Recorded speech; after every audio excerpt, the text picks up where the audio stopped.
अयाज साहब, हुक्मरानों को हालात की संगीनी का इदराक क्यों नहीं है? ये बात दुरुस्त है, लेकिन जहाँ गवर्नमेंट की जिम्मेदारी बनती है वहाँ पाकिस्तान तहरीक इंसाफ खुद समझती है कि 18-19 मिलियन वोट वो अवाम की नुमाइंदा जमात है। ऑल्दो वो उसको नुमाइंदगी उस तरह से मिल रही है या नहीं, एक और बहस है।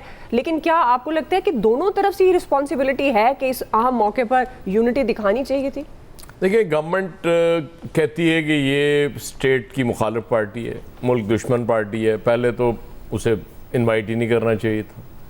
उसके बाद आपने इनवाइट कर लिया, वो दो मुतालबात उन्होंने कहा जी या पैरोल पे रिहा कर दें हमारे लीडर को या हमारी मुलाकात करा दें। अच्छा जी, पैरोल पे रिहा नहीं कर सकते आप, इस स्टेज पे छोड़ दें, आप मुलाकात करा दें। लेकिन नहीं, नीयत आपकी भी ठीक नहीं है। इसलिए दोनों तरफ से मामला वो है ना कि अगर आप उन पे इल्ज़ाम लगा रहे हैं कि वो सियासत कर रहे हैं, तो आप भी माजरत के साथ सियासत के सिवा कुछ नहीं कर रहे, आप भी सिर्फ सियासत कर रहे हैं। बड़े कमाल लोग हैं हम दुआ, बुनियादी तौर पे। अभी छोटी सी मिसाल मैं आपको देता हूँ कि वो हमारे एक चेयरमैन पीसीबी हुआ करते हैं, उन्हें जिस दिन मुल्क से बाहर होना चाहिए थे, यानी कि दुबई में जिस दिन चैंपियंस ट्रॉफी का फाइनल हो रहा था, वो पाकिस्तान के अंदर थे।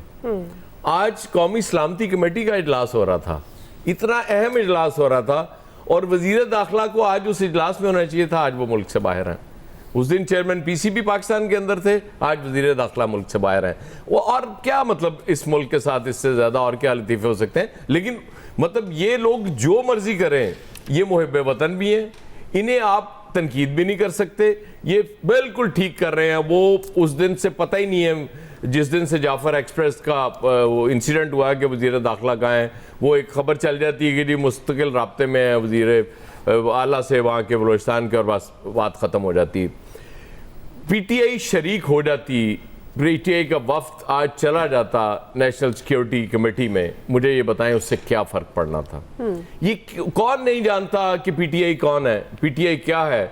सिर्फ एक फ़र्द है पीटीआई, जिसका नाम इमरान खान है। वो अगर नहीं है तो पीटीआई का वजूद ही नहीं है। वो अगर किसी उसमें शिरकत नहीं करता तो उसका फॉलोअर, उसका वोटर कैसे मानेगा? बल्कि उस उल्टी तनकीद होती है ना इन पे कि भाई लीडर आपका जेल में और आप जाके उनमें इजलासों में शरीक हो जाते हैं। और शायद यही वजह होती है कि ये इनको फैसला वापस लेना पड़ता है। इनिशियली इन्होंने अनाउंस कर दिया था कि हम शिरकत करेंगे। अब बात यह है ना कि आज नवाज शरीफ साहब को भी होना चाहिए था इस इजलास में, मेरी इतलात के मुताबिक अभी तक जो आई है कि नहीं है वो। इवन जरदारी साहब को भी होना चाहिए था, प्रेसिडेंट हाउस में कर लेते ये इनको, इस इजलास को, कोई इशू नहीं था। और इमरान खान को भी होना चाहिए था। उसके बाद फिर महमूद खान अचकज़ई, अख्तर मेंगल, जितने लीडर्स हैं जो आज बाहर थे, वो सब होते। फिर आप एक मैसेज देते, जो नवीद साहब जिस पे बार बार जोर दे रहे थे ना, कि वो सब इकट्ठे हो गए हैं और हम इकट्ठे होने का वो मैसेज क्यों नहीं दे रहे? नवीद साहब, जब तक ये नहीं होगा, ये इस तरह के इजलासों से कोई फ़ायदा नहीं होगा। एपीसी अनाउंस की थी प्राइम मिनिस्टर साहब ने, और उसको शायद वो नहीं चाह रहे थे, तो इसलिए इन्होंने ये इजलास किया। लेकिन अभी मुझे उनकी नीयत पे शक नहीं करना चाहिए। हो सकता है कि अभी 1-2 दिन पहले ही तो उन्होंने अनाउंस किया है, पॉसिबल है वो उसकी प्लानिंग भी कर रहे हो। तो मेरे ख्याल में एपीसी में इस मुल्क की जितनी लीडरशिप है उस सब को आना चाहिए, फिर आप एक मैसेज दे सकेंगे। वरना ये आप एक दूसरे, ये ब्लेम गेम ही होती है ना। वो ख्वाजा आसिफ कहेंगे जी वो तो मुल्क दुश्मन है, नहीं ये तो कभी सीरियस होते ही नहीं। अज़मा बुखारी साहब आके वो मीडिया टॉक कर देंगी, 2-4 और वजीर इसके बाद कर देंगे, लेकिन इससे इस कौम का, इस मुल्क का कोई भला आप नहीं करेंगे। आप सबको सिंसियर होना पड़ेगा। सियासी पॉइंट स्कोरिंग अगर कोई पीटीआई कर रही है तो आप भी वो कर रहे हैं, इसलिए सब पे लाजिम है कि ये पॉइंट स्कोरिंग छोड़ें, इस मुल्क का सोचें और अपनी अनाओं को थोड़ी देर के लिए साइड पे रख दें। नहीं तो फिर ठीक है, ये इसी तरह चीज़ें खुदा न खास्ता वर्स्ट से वर्स्ट होती जाएंगी। और ये हम एक मुद्दत से ये बात कर रहे हैं, लेकिन कोई नहीं समझना चाह रहा तो उसकी मर्जी। जी आमिर साहब, आपके ख्याल में बायकॉट का फैसला दुरुस्त था पाकिस्तान तहरीक इंसाफ का? देखें, जो पहली बात तो ये है कि जो कमेटी की मीटिंग हो रही है, सबसे अहम तो ये है कि ये होनी ज़रूरी थी।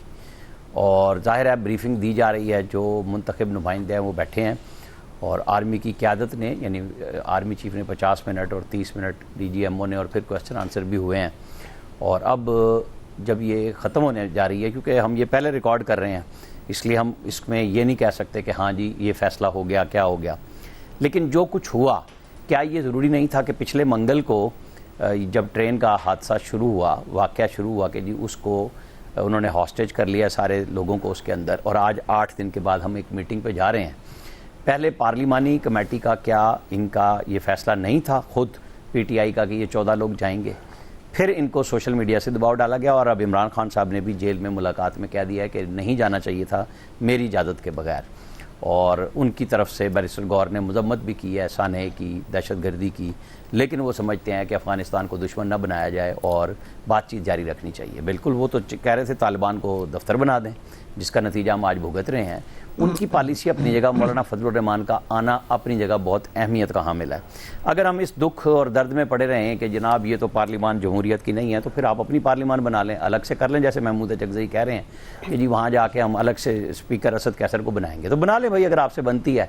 फिर इनको पूछते क्यों हैं, फिर इनके पास बैठते क्यों हैं? रिज़ाइन देते, पहले भी दिए आपने, फिर बाद में पैसे भी वसूल किए हैं। कोई एक असूल हो, यानी पार्लिमानी की आदत तो चाहती थी कि हम जाएं, उनको बाहर बैठे हुए इन्फ्लुएंसर्स ने ये काम किया कि नहीं आपको नहीं ये काम करना, और जाहिर है कि वो पार्टी के कायद जो हैं इमरान खान वो भी यही चाहते हैं। आज उन्होंने मैसेज दे दिया है कि बिल्कुल नहीं जाना चाहिए मेरी मर्ज़ी के बगैर, उनकी पार्टी है, ये उनका फ़ैसला है। लेकिन क्या पाकिस्तान उनके फ़ैसलों से छोटा है या बड़ा है? पाकिस्तान सबसे पहले है। यहाँ जो गम और गुस्सा मौजूद है कि जी इमरान खान हाय इमरान खान नहीं है, वो बड़े बड़े लीडर्स नहीं होते कॉन्फ्रेंसों में, और पार्लियामेंट चलती रही हैं, तो जिन्होंने नहीं जाना था वो नहीं गए, जिन्होंने जाना था वो चले गए। आगे अगर रियासत ये समझेगी, फ़ौज समझेगी कि इमरान खान को इत्मीनान में लेना है, तो रास्ता भी निकाल लेगी। अगर वो नहीं समझ रहे तो यहाँ पे बैठ के सिर्फ ये रोना धोना करना कि जी धांधली हो गई और फलाना हो गया, मुल्क को तो चलाना है ना। जो लोग मुल्क के ख़िलाफ़ हैं उन्हें इस बात से कोई गर्ज नहीं है कि कौन हुक्मरान है, उन्हें गर्ज इस बात से कि उनका एजेंडा कैसे अमल में आएगा। यानी वो बलूचिस्तान की अलहदगी चाहते हैं, वो अपनी इंतहा पसंदी का इस्लाम केपी में चाहते हैं, उनके एजेंडे और मीटिंग्स जो उनके फाइनेंसर है वो तो एक ही है ना, पाकिस्तान के दुश्मन है। और वो जैसे मैं हमेशा कहता हूँ कि चाहे वो आस्तीन के सांप की सूरत में हो, वो हमारे दोस्त ममालिक की सूरत में हो, हमें उन सब का पता है, हमें उसका तदारुक करना है। और हमारी फ़ौज उस काम में, हमारे इंटेलिजेंस इदारे जा भी रहे हैं, शहीद भी हो रहे हैं, लड़ाई भी हो रही है। तो यहाँ बैठ के सिर्फ एक पार्टी के ना आने से क्या पाकिस्तान की कौमी सलामती के मामलात के ऊपर डिस्कशन ही बंद कर दें कि नहीं, चूँकि उसने 190 मिलियन पाउंड का केस बना हुआ है, उसे सज़ा हुई है, लिहाजा जब तक आप उसे छोड़ते नहीं, जो मर्जी के मुताबिक जजेस पहले फैसले कर रहे थे, अपीलें सुनते थे, फटाफट ले आओ कर लो, अगर वो अवेलेबिलिटी नहीं है तो क्या पाकिस्तान को बंद कर दिया जाए? ऐसा नहीं हो सकता। पाकिस्तान को इंशाल्लाह चलना है और वो चलेगा। मुश्किलात आएंगी, रास्ता बनाया जाता है। अगर आज पीटीआई की ये क़यादत, जैसे अली अमीन गंडापुर बतौर वज़ीर आला गए हैं, तो क्या वो पीटीआई के वज़ीर आला नहीं है? उन्होंने जो बात की, उनके साथ ये 14 लोगों में से जितने लोग भी बोलते, तो क्या वो इमरान खान की बात ना करते? वो आर्मी चीफ की मौजूदगी में, DGISI की मौजूदगी में, DGMO की मौजूदगी में, क्या वो अपनी पार्टी का मौक़िफ़ जो उनका माफी ज़मीर है वो बयान ना करते और वो आके बाद में प्रेस टॉक भी कर लेते? इसमें ऐसे आखिर मुज़ायका क्या है कि आप इस तरह रोकते हैं कि पाकिस्तान को बंद कर दो, पहले इमरान खान को ले आओ? नहीं, ऐसे नहीं हो सकता ना। इस मुल्क को इंशाल्लाह चलना है, तो ये फैसले आज थोड़ी देर में सामने भी आएंगे, आगे भी चलेंगे। पार्लिमानी पार्टी ने, पीटीआई के जो लोग जहन में रखते हैं, उमर अयूब कौन सी सख्त तकरीर है जो नहीं करते एस्टैब्लिशमेंट के खिलाफ, लेकिन अगर उन लोगों ने सबने ये फैसला किया और उनको अब मजबूर किया गया बंद करने पर, ये उनका फैसला है पार्टी का, ये उनका हम एहतराम करते हैं। लेकिन आज वो मौका था कि कौमी यकजहती में भी शामिल होते, अपनी लीडरशिप के बारे में जो वो क्वेश्चन पार्लियामान में करते हैं, जो वो कभी बराह रास्त नाम लेके और ताने और तशनीह करते हैं मिलिट्री एस्टैब्लिशमेंट को, ISI को, वो सामने खड़े होकर बात कर लेते ना। इस जुर्रत का इजहार उनके सामने हो जाना चाहिए था, इससे भागने की जरूरत नहीं थी इस नाम पे कि जी हमारा लीडर नहीं है तो हम नहीं जाएंगे। आज मौका था, जाके बात कर लेते। वहां क्यों बैठ गए थे पेशावर में जाके सारे के सारे? ठीक है, खालिद क़य्यूम साहब, आपको लगता है कि ये मौके में, इस मौके पे पीटीआई को होना चाहिए था? मैं समझता हूँ कि ये दहशतगर्दी के ख़िलाफ़ पाकिस्तान जो तवील तरीन जंग लड़ रहा है, और इस जंग में पाकिस्तान ने बड़ी कुर्बानियाँ दी हैं, 80,000 से ज़ायद आज शहादतें हो चुकी हैं, और पाकिस्तान की जो मेशत की इस वक्त ये सूरत हाल है, उसको भी नाकाबिले तलाफ़ी नुकसान 150 अरब डॉलर का पहुंच चुका है।